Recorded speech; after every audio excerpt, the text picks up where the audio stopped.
Greetings, Japan fans.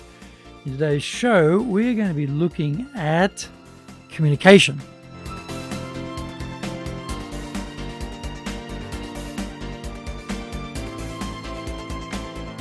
Maishu, arigatou gozaimasu.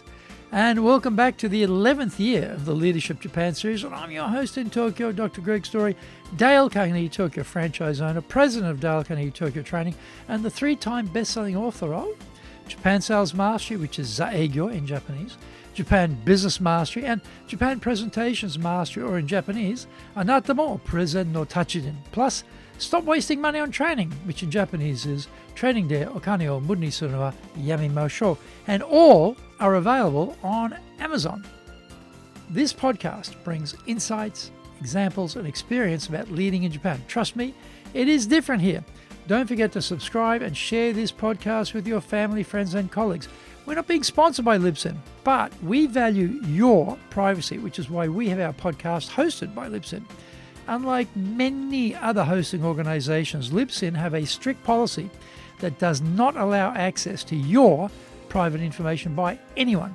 Here is our daily podcast lineup on Apple Podcasts. Mondays, the Cutting Edge Japan Business Show podcast. Tuesday, the Presentation Japan series. Every second Tuesday, the Business Tatsujin no Oshie Show.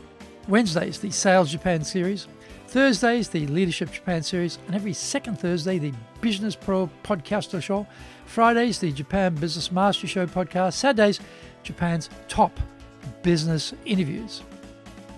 Before we get going, what is today's handy Japanese phrase?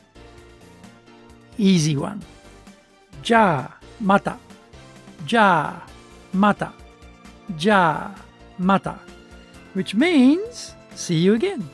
So as you are saying goodbye to someone, you just say ja mata. Ja mata. Ja mata. Very easy. Now this is episode number 546. And today we're going to be talking about the required leader communication skills in Japan. You would think that organizations choose their leaders because they are skilled in communication. What is a job after all but communicating with the team to make sure everyone is clear about what they have to do and encourage them to do it well? You would be wrong. Leaders are usually selected for promotion because they are very good, often the best, at their current job.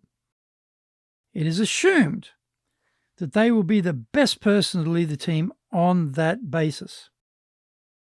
Just as we know that the talented sports person doesn't necessarily migrate those skills into leadership roles as a successful coach, neither does the talented functional specialist transform into a successful leader. The gun sales rep doesn't become a great sales team leader. The best architect doesn't make the best choice to lead other draftsmen and women. The list just goes on, and we wonder why we keep repeating the same errors. One aspect of that difficulty is that it is hard to see the immediate results of leadership unless they really screw things up and people start quitting in droves. There is the rub. In the good old days, it didn't matter. Yeah, just lose one and simply get a replacement. In the 1990s, I remember getting 20 or 30 resumes to go through to fill a sales position. Now, if you can get anyone, you feel blessed. The competition for talent is a remorseless zero-sum game. As leaders, if we cannot communicate well with our people, we will face irreconcilable supply and demand issues. We'll spend a lot of time and money to rectify our mistakes as our people will vote with their feet and leave the organization. How can leaders improve their communication skills? There are tons of things to work on, but let's look at two specific items. Number one, I try to synchronize with the staff member when they are speaking by putting myself in their shoes. Bosses have poor memories. They conveniently forget about how they were at the same age and stage as their staff. They imagine they were perfectly formed and with no blemishes when they were coming up through the ranks. Not true. Like everyone working for us, we also made a host of mistakes in our careers, and that is how we educate ourselves. Rather than putting on the superior boss hat when speaking to staff, let's try to cast our mind back to our own shortcomings and inadequacies at the same point in our career. This is a humbling exercise and bound to make us more sympathetic with the people who work for us rather than getting annoyed with their work progress. Find out more when we come back from the break.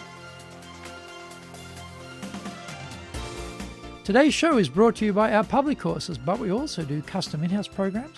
We do them in Japanese and we do them in English, do them in our super safe classroom.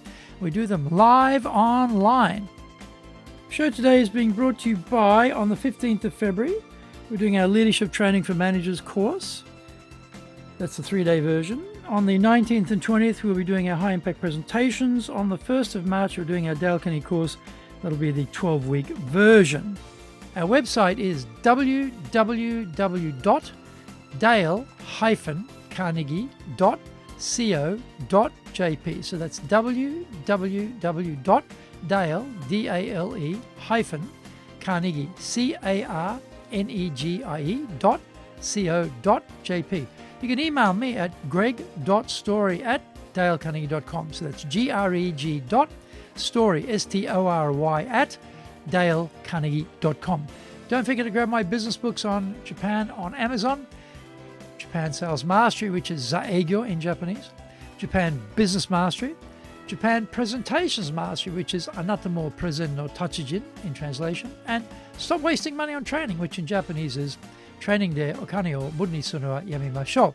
If you like learning by watching videos, and we have over 2,300 there for you at Tokyo Japan Dale Carnegie TV on YouTube. We release 3 TV shows every week on YouTube. The Cutting Edge Japan Business Show, that's the premier business show on Japan. That's every Monday, Tokyo time. Fridays, we have the Japan Business Mastery Show. And on Saturdays, we release Japan's top business interviews, where I interview leaders from SMEs all the way up to the corporate captains of industry on one topic, leading in Japan. Every second Thursday, we release the Business Pro Television Show. You can email me at greg.story@dalecarnegie.com. Welcome back. We can change the tone of how we speak with them to be less abrupt. We can be more keen to have them relax with us so that they feel confident sharing their ideas or issues. We can stop telling them what to do and how to do it. Instead, we can ask them for their opinion on what and how we should do things around here. We don't cut them off when they are talking, and we will encourage them to try things, even though we doubt that is going to work. We do this because we know that is how we learnt. We tried stuff and then sort out the successes from the failures.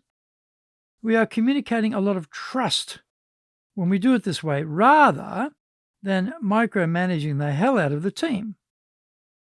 Number 2, I observe the staff member for non-verbal cues. Busy bosses are prone to shortcut everything. They are moving from meeting to meeting, trying to squeeze in their own emails between slots, and generally feeling frustrated with the overload. Feeling totally time poor, they like to get to the meat of the issue straight away. They want to cut out any downtime, like having to listen to a detailed explanation from staff when they could get the summary much faster. This tends to become an internal dialogue between the boss and themselves, where they are concerned and concentrate on their frustration with their own lack of time and not with the person with whom they are speaking. This self-absorption means they are stuck with hearing the words of the staff but are not conscious of the non-verbal messages. In professional card games, they talk about the players having tics. These are patterns of unconscious behavior that are linked to attitudes and thoughts. The successful card players can read their opponents in detail, looking for these cues as predictors of decision-making. Bosses need to do the same. We should slow down. Carefully look for patterns in our staff beyond the words we hear. We've all experienced this. When we said something, we noticed they winced or moved in a certain way. Their body language is saying, "I don't like what you just said," or "you." But there are no words coming out of their mouth. When we are busy laying down orders like a mad pirate captain, we can miss the verbal clues and continue on our merry way, oblivious to the carnage we leave in our wake. We may not have meant what we said to come across the way it did, but if we don't spot the negative reaction, we cannot go into damage control. In this war for talent, if we continue to make these types of mistakes, then we will try to fill job posts far too often as people simply pull up stakes and leave. Communication is a skill, and it must be mastered. The worst time in Japan to be a leader, a boss, is today. And the bad news is that it will only get even more diabolical. We have to face the reality and gear up accordingly. If we don't, then we will be the one leaving, and not of our own volition.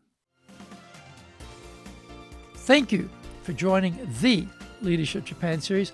If you found the program useful, then tell your family, friends, and colleagues. Don't forget to subscribe and share this podcast. You can contact me at greg.story@dalecarnegie.com. Our website is www.dale-carnegie.co.jp. Until the next episode, take what you thought valuable, put it into action, because idea application is what makes winners winners. So, be one of them. Remember, I'm in your corner, your go-to guy for soft skills training in Tokyo, committed to your success here in Nippon.